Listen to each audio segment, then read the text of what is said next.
Día 15. En el nombre del Padre, del Hijo y del Espíritu Santo. Amén. Ave María Purísima, sin pecado concebida.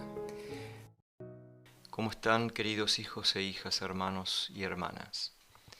Hoy vamos a ver un ejemplo de los pastorcitos muy importante para aquel que quiera consagrarse al corazón de María y, por supuesto, muy importante para todo bautizado, para todo hijo de María, más allá de que conozca o haya realizado alguna consagración formal al corazón de María.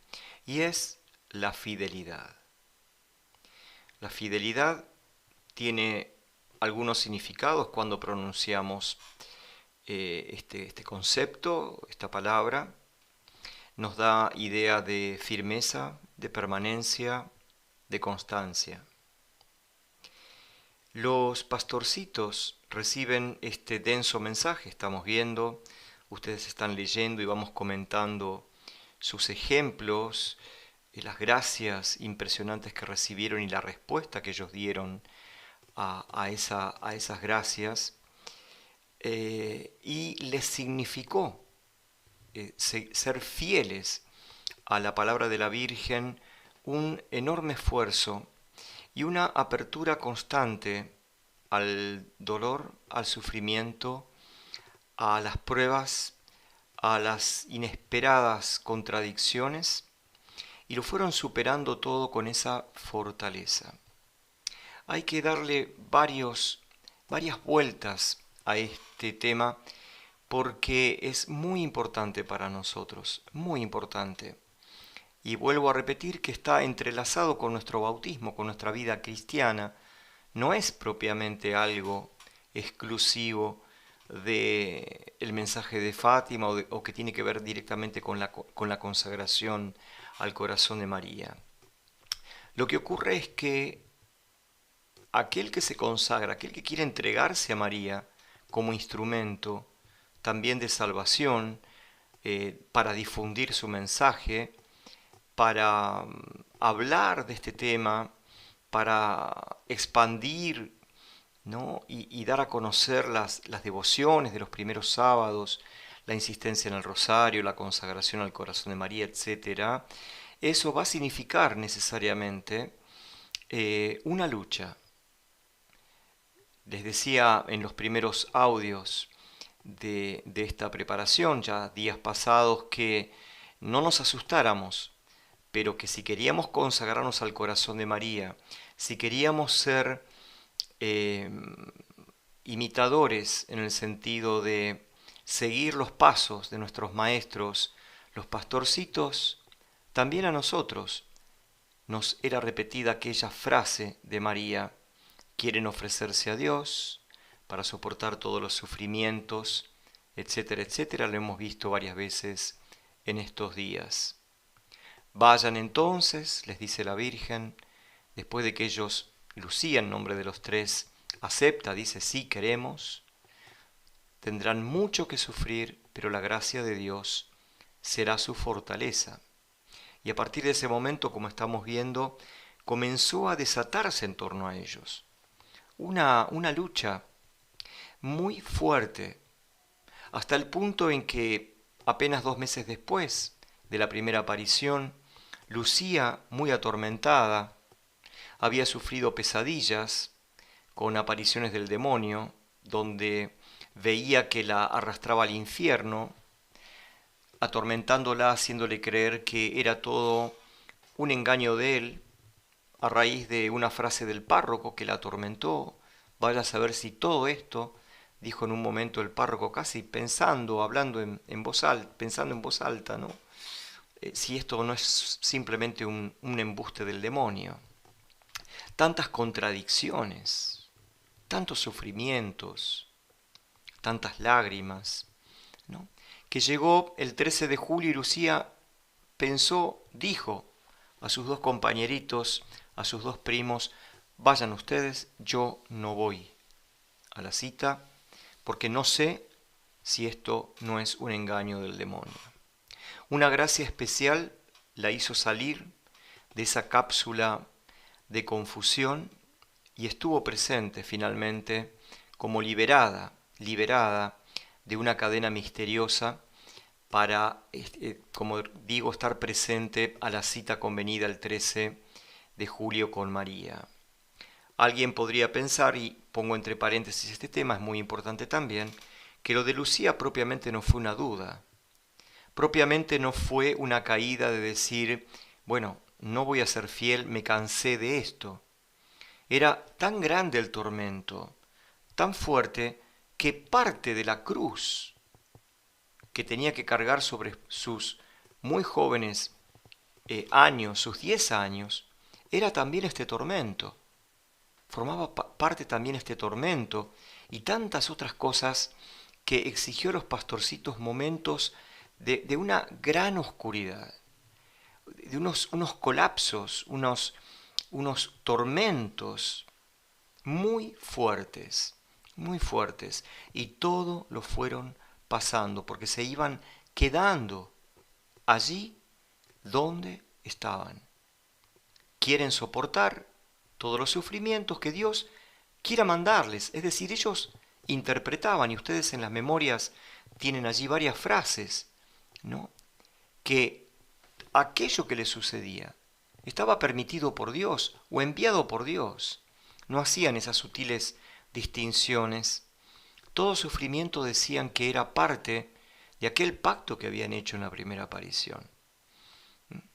Tanto que Lucía y Francisco dirán, vaya a saber si todo esto que nos pasa no son justamente aquellos sufrimientos que nos anunció la Virgen, ¿no? Y iban avanzando cada vez más, a través de cosas realmente descomunales, insólitas en la vida de ellos. En aquella aldea había habido muerte, había habido tragedias como en todas partes, ¿no?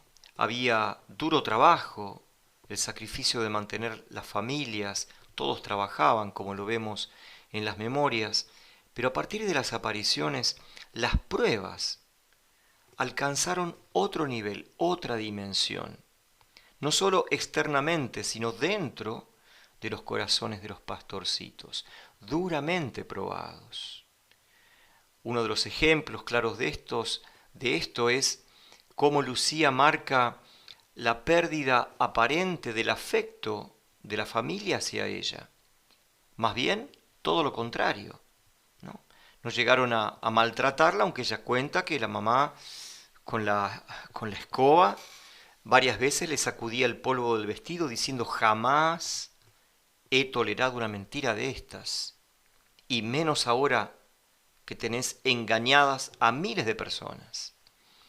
Arrastrarla del brazo hasta la casa del párroco para que dijera que era todo mentira, ¿no? Amenazas allí del administrador, que vendría a ser, no sé, en Argentina hablamos de un intendente, de una intendencia, aunque propiamente ahí son consejos, ¿no? Es un poco más grande tal vez, y con mucha más historia estos consejos en Portugal, pero era un jefe regional, que detrás de él tenía toda una organización política, en momentos muy difíciles, donde las logias dominaban, querían impedir cualquier resurgir de la fe, ¿no?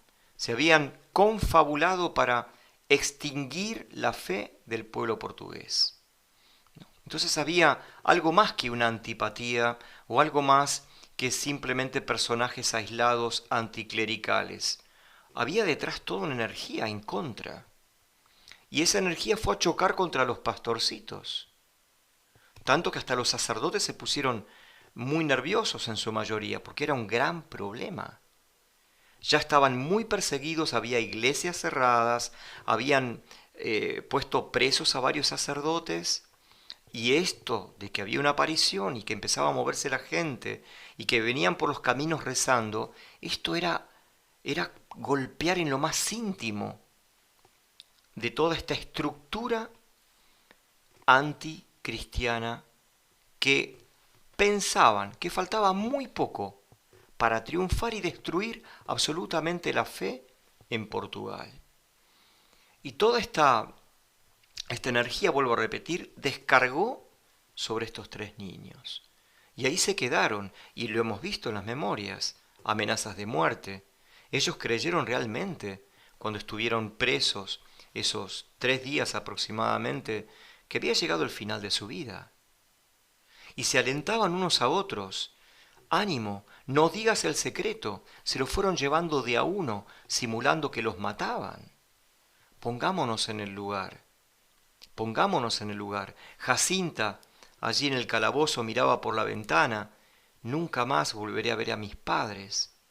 ¿No quieres también, Jacinta, ofrecer este sacrificio? Sí, lo olvidaba, lo ofrezco por la conversión de los pecadores. Ven el mensaje, latía en el día a día. Si nosotros nos consagramos al corazón de María y tenemos un profundo disgusto, una mala noticia, un pequeño o gran accidente, nuestra mentalidad de fondo tiene que estar tan compenetrada de este mensaje para poder aceptar fielmente todo lo que nos suceda, desde que nos levantamos hasta que nos acostamos. A veces escuchamos, pero lógicamente falta formación. No, la Virgen me abandonó. Yo que tanto confiaba en ella, que hice la novena, ya no voy más a misa, ahora no rezo más porque... Entiendo, son expresiones a veces de un profundo dolor o del choque, pero son indicativos también de que no hay esa profundidad.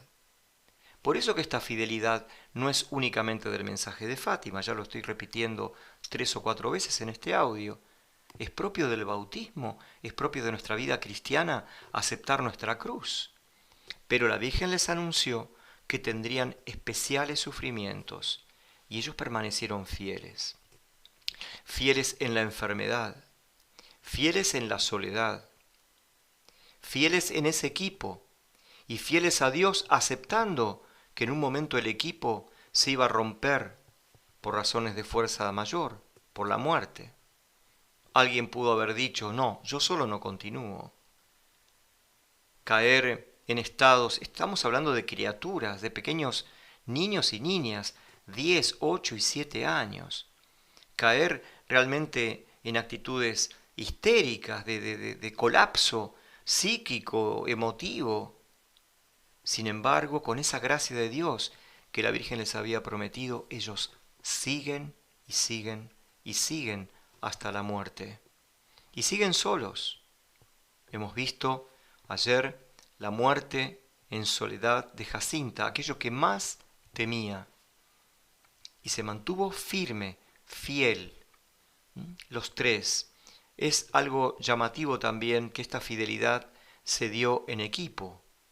Aquel equipo de 3 siguió hasta el final, juntos, hasta que la muerte los separó, o hasta que la muerte los fue uniendo en el paraíso, en el cielo, donde la Virgen les dio sin duda el premio a esa fidelidad.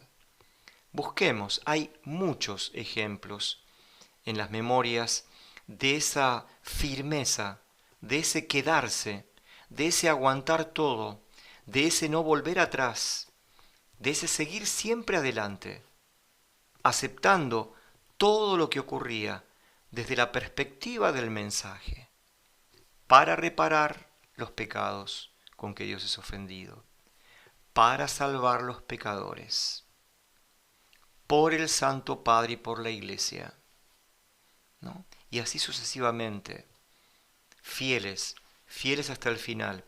Queridos hermanos y hermanas, vamos a consagrarnos. Y como les decía, no nos asustemos.